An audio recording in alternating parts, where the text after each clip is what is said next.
राम राम जी। मेरे नए व्लॉग में आप सभी का तहे दिल से स्वागत है। आज व्लॉग की शुरुआत सुबह 7:15 से कर रही हूँ। आज का दिन संडे का है, तो संडे को हमारे घर पे रायता ही बनता है। पूरे वीक हम छुकी हुई सब्जी खा के बोर हो जाते, इसलिए संडे को कुछ देसी बनाने का मन कर रहा था। तो आज हमने बनाया चिलवे का रायता, हरियाणा की फेमस डिश, लगभग सभी घरों में बनती है। और जिनके घरों में नहीं बनती वो मेरी वीडियो देखकर बनाना सीख लो कि हाँ कैसे बनती है। इंग्रेडिएंट और इसमें एकदम मिनिमम है, लेकिन इसका टेस्ट, इसमें कोई कॉम्प्रोमाइज़ आपको देखने को नहीं मिलेगा। ये बहुत यम्मी बनता है।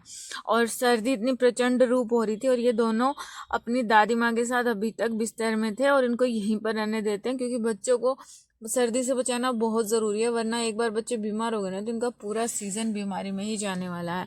मैं वापस आ गई थी अपने किचन में, ताकि अपना रायता बनाने की प्रोसेस कंटिन्यू कर सकूं। और यहाँ मेरा बेटा जो गांव के रीति रिवाजों ने पूरा करता हुआ लेकर आया है लस्सी। तो यहाँ पर मैं बनाऊंगी रायता, और आप भी देख लो कि मैं रायता कैसे बनाती हूँ। लेकिन तभी मेरी फ्रेंड आ गई थी और उसको करना था ब्रेकफास्ट, तो मैंने उसे भी रोटी डाल दी थी कि तुम भी अपना पेट भरो। तो जो मैंने चिलवा बनाया था उसको बिल्कुल बारीक बारीक कर लेना है, और फिर उसमें लस्सी मिलानी है। लस्सी मिलाने के बाद जो जो आप कॉमन अपने मसाले डालते हो रायते में वो डाल दो। हम लोग तो नॉर्मली डालते हैं इसमें, और लेकिन लहसुन ज़रूर डालते हैं, क्योंकि लहसुन इसका टेस्ट फैक्टर होता है। उसके बाद बिल्कुल सिंपल तरीके से उसमें तड़का लगा दिया था, और साथ में बनाए थे हमने आलू के पराठे।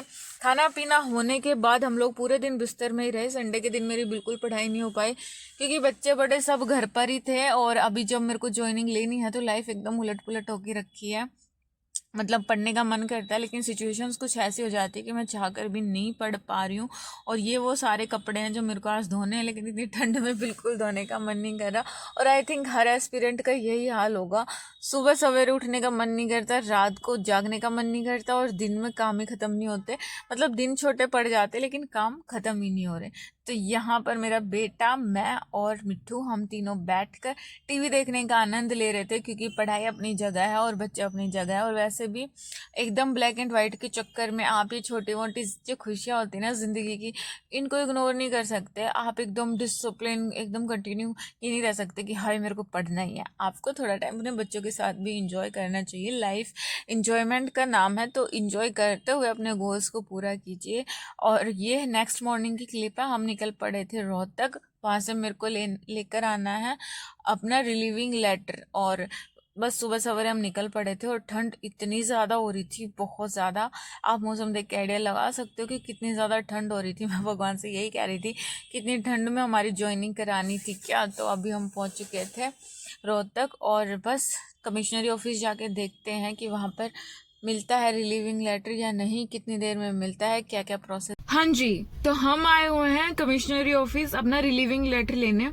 और अभी मैं सुबह आ गई थी 10 बजे, और लगभग 2 से 3 घंटे हो गए मेरे को, अभी तक रिलीविंग लेटर नहीं मिला है। मुझे ऐसा लगता है लंच टाइम के बाद ही देंगे, और डिपार्टमेंट में ज्वाइनिंग लेते लेते मुझे शाम ही हो जाएगी।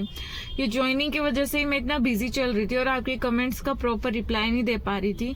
जैसा कि मैं आपके कमेंट्स देखकर समझ पा रही हूँ, आप लोगों के जो मोस्टली डाउट है कि हरियाणा सीईटी ग्रुप डी के लिए मैंने कहाँ से पढ़ाई करी थी, सीईटी की तैयारी कैसे करें, मैथ्स के लिए कोई प्रॉपर सिलेबस बताइए। तो इसके रिगार्डिंग मैं एक प्रॉपर वीडियो बनाने वाली हूँ। थोड़ा लाइफ बहुत ज़्यादा अप डाउन चल रही है, इसी वजह से मैं मैनेज नहीं कर पा रही हूँ। लेकिन हाँ, बहुत जल्द आपके लिए वीडियो बनाऊंगी मैं कि आप अपनी सीईटी की तैयारी कैसे कर सकते हो। और बात करूँ मैं मेरी ज्वाइनिंग की, तो देखते हैं वो रिलीविंग लेटर कब तक दे देंगे। अगर जल्दी दे देते हैं तो शायद आज ही हो जाए मेरी ज्वाइनिंग, वरना फिर कल तो पक्की होनी है। और सुबह निकले थे और ये टाइम हो गया, अभी तक नहीं मिला है। देखते हैं। और इतना ज़्यादा में ही होनी थी कि ज्वाइनिंग मतलब ठंड इतनी ज़्यादा हो रही है बारिश होने के बाद। बाकी आप लोग बताइए आपकी तैयारी कैसे चल रही है, मुझे कमेंट सेक्शन में ज़रूर बताइएगा। और मेरी लाइफ तो बहुत ज़्यादा बिजी चल रही है, देखते हैं आगे क्या होता है। हाँ, तो इस का आंसर तो मैं आपको यहीं पे दे दूं कि हरियाणा सीईटी ग्रुप डी के लिए मैंने कहाँ से तैयारी करी थी। इसके लिए मैंने कोई स्पेशल बैच नहीं लिया था। जो मेरे पास पहले से बैच मैंने परचेज कर रखा था स्टडी मंत्रा से, मैं वहीं से रेगुलरली पढ़ती आ रही थी। और वही बात है कि आप आज जो पढ़ोगे ना, तो वो आपके सबकॉन्शियस माइंड में रहता है, और एग्जाम देते टाइम वो सब आपको रिमाइंड आ जाता है कि हाँ मैंने ये पढ़ा हुआ था। तो पीछे का पढ़ा हुआ मुझे याद आया, और मेरा पेपर अच्छा गया और मेरा सिलेक्शन हो गया। तो ऐसा कुछ नहीं है कि मैंने ग्रुप डी के लिए कोई स्पेशल बैच लिया था, कोई स्पेशल क्लासेस लगाई थी। जो मैं रेगुलरली पढ़ती आ रही थी मैंने वही पढ़ा था और उसी से मेरा हरियाणा ग्रुप डी का एग्ज़ाम क्लियर हो गया। आई होप आप समझ गए होंगे कि सीटी के लिए मैंने कहाँ से तैयारी करी थी। मैंने स्टडी मंत्रा का बैच लिया था, लेकिन इस बार मैं कोई बैच लेने का नहीं सोच रही क्योंकि इस बार तक मेरी जॉब लग चुकी है और बैच में वो लोग ना काफ़ी डिटेल से आपको एक एक चीज़ें समझाते हैं, मतलब काफ़ी टाइम कंज्यूमिंग वो होता है। लेकिन हाँ, कंसेप्ट वो सारे आपके क्लियर कराते हुए चलते हैं, इसलिए आपको बहुत सारा टाइम इन्वेस्ट करना होगा। अब इतना टाइम मेरे पास है नहीं, तो इस बार मैं कोई बैच परचेज नहीं कर रही। और बाकी अगर आपको डिटेल्ड वीडियो चाहिए तो मैं जल्दी ही बनाने की कोशिश करूँगी। बाकी आप लोगों से रिक्वेस्ट है, प्लीज़ अपना प्यार और सपोर्ट ऐसे ही बनाए रखिए। नए हो तो प्लीज़ चैनल को सब्सक्राइब कीजिएगा और प्यारा सा कमेंट भी कर दीजिएगा, वीडियो लाइक कीजिएगा। मिलती हूँ नेक्स्ट वीडियो में, तब तक के लिए जय बाबा की।